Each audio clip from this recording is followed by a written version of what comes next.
నమస్తే, welcome to Andhraprabha. నేను నాగేశ్వరి.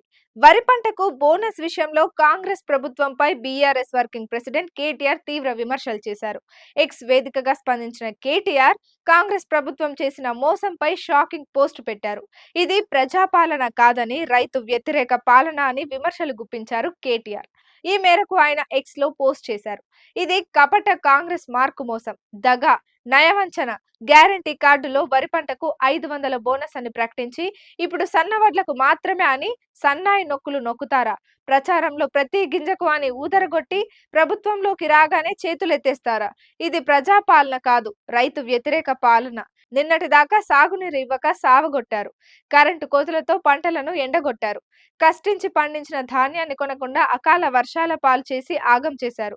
ప్రతి ఏటా రైతులు, కౌలు రైతులకు 15,000 రూపాయల రైతు భరోసా అన్నారు, ఇవ్వలేదు. వ్యవసాయ కూలీలకు 12,000 అన్నారు, వేయలేదు. ప్రతి రైతుకు డిసెంబర్ 9నే 2 లక్షల రుణమాఫీ అన్నారు, చేయలేదు.